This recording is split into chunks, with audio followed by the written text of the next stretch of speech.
better. Hi everyone. I hope everybody's doing great tonight. I just thought I would pop on here and do a little video. I haven't talked to anybody in a week or so. And I am Marcia Frame.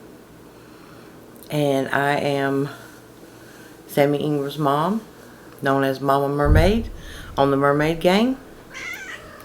Hush, my cat she's wanting to get in on the video too. And I would appreciate it if you would like, share, and subscribe. I'm promoting my YouTube channel. I also do one-on-one coaching. And all that information, my email for my one-on-one coaching will be in the description, in the bottom, if you can just, read down below.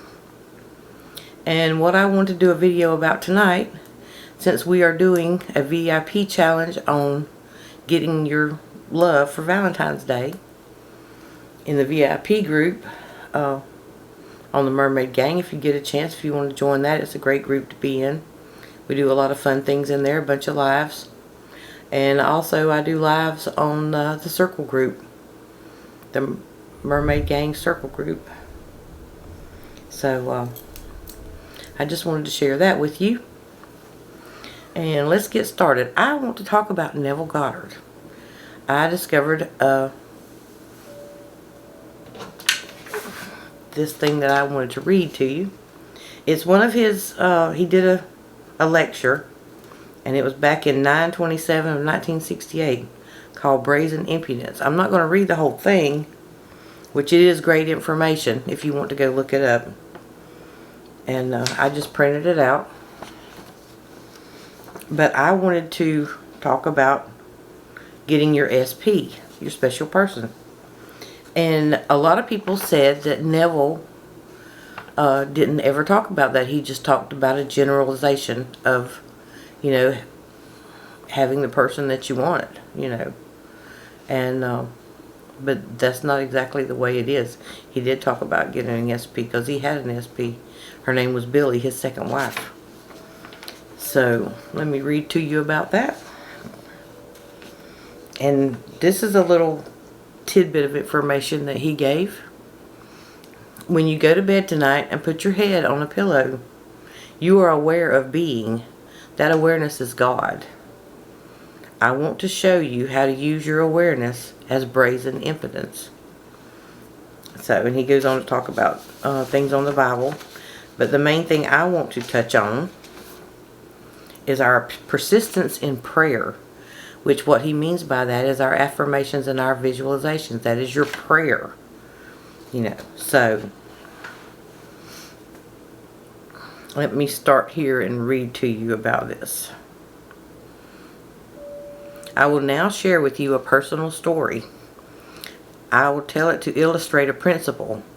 Society blamed this lady for what she did, and she paid the price. But I was the cause of her misfortune. I am not going to justify my story, and if you can't take it, I'm sorry. When I first told it, one lady was very upset, and I regret that. But I have noticed that someone has recently given up alcohol, tobacco, meat, sex, and they invariably condemn the state. They feel too close to it to feel secure. And I'm not saying that this lady had a similar experience where she was the victim.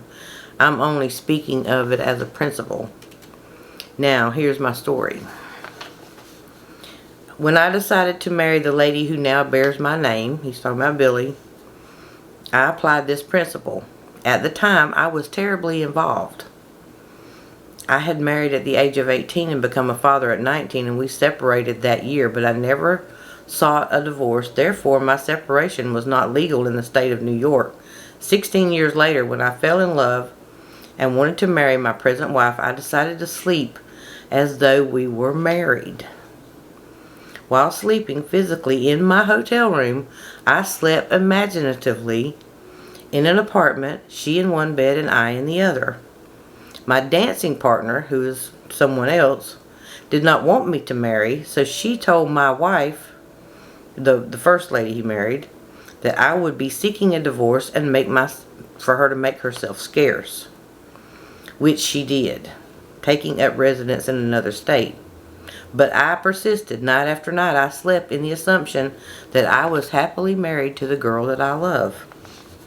Within a week, 1 week, that's pretty good, I received a call requesting me to be in court the next Tuesday morning at 10 a.m., giving me no reason why I should be there. So I dismissed the request, thinking that it was a hoax played on me by a friend. So the next Tuesday morning at 9:30 a.m., I was unshaven and only casually dressed when the phone rang and the lady said it would be to your advantage as a public figure to be in court this morning, as your wife is on trial. What a shock. I quickly thanked the lady, called a taxi, and arrived at the court as court just began. My wife had been caught lifting a few items from a store in New York City where she had not paid which she had not paid for. Asking to speak on her behalf, I said, she is my wife and the mother of my son, and although we have been separated for 16 years, as far as I know, she has never done this before, and I do not think she will ever do it again. We have a marvelous son. Please do nothing to reflect on in any way upon our son who lives with me. If I may say something, she is 8 years my senior and may be passing through a certain emotional state which prompted her to do what she did. If you must sentence her, please suspend it. The judge then said to me, in all my years on the bench, I have never heard an appeal like this. Your wife tells me that you want a divorce, and here you have come with tangible evidence for it, yet you plead for her release. He then sentenced her for 6 months and suspended the sentence. My wife waited for me in the back of the room and said, Neville, that was a decent thing to do. Give me the subpoena and I will sign it. And we took a taxi together, and I did that which was not legal. I served my own subpoena and she signed it. Now, who was the cause of her misfortune? She lived in another state, but came to New York City to do an act for which she was caught and tried. So I say, every being in the world will serve your purpose. So in the end you will say, Father, forgive them, for they know not what they do. They will move under compulsion to do your will, just as my wife did. So, and he goes on to say, you know, in my own case, the scene was a bedroom of an apartment with my wife in one bed and I in the other, denoting that I was no longer living in the motel alone. I fell asleep in that state, and within 1 week I had the necessary papers to start action on a divorce. See, he could have, you know, took the charges against her and filed for divorce, or, you know, caused her to have to sign the papers and all that. But Neville, you know, didn't judge her. He just imagined what he wanted, and the bridges of incident went to happening to bring together, you know, what he wanted to accomplish. And he kind of felt responsible for her, you know, doing the things that she did. But still, everything worked out for her benefit and for his. So what I want everybody to grasp at this and get, you know, take away from this, whatever you're assuming, whatever you're manifesting, whatever you're visualizing and affirming for, you know, heaven and earth will move for you to have your desire. As sure as day follows night, it's going to come. It's going to happen. If you persist in it, it is very important to be persistent. So, kind of makes you feel better, don't it? I mean, you know that things are going to happen. That special person, if you want to, you know, set the date, and I have did this personally myself. There's a lot of times when I have affirmed something to be done by a certain date. So I can testify to that. It is truth and it happens. Okay? I've did numerous things where I've said such and such will be done by Friday. Matter of fact, last week I decided there was a certain amount of money I needed because I wanted to get something accomplished. And I said I will have $2,000 by Friday. Well, I had $2,038. So I got it. I mean, I'm telling you, if you will persist and not let negativity come into your thoughts and interrupt you, you can have your SP, you can have the money you need, the new house, whatever. You create a little scene in your mind, and you loop that over and over and over as you lay down just before you go to sleep. And then you affirm, you can visualize again in the mornings, or you can affirm, I'm so grateful and thankful I have my new house. I'm so grateful and thankful I'm in this wonderful committed relationship with blah, blah, blah, whoever it is. You can do these things. It is possible. I'm here to tell you, manifestation is absolutely, totally a reality. It is more of a reality than the 3D world that we look at every day. Our thoughts create, whether they're bad or whether they're good. So use your thoughts to create your perfect world. Jesus told us that the kingdom of God is within us.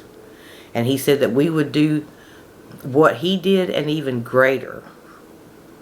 And I know that he was talking about manifestation, the power of our minds, the power that we have to create our realities. So that was the point I wanted to bring to you.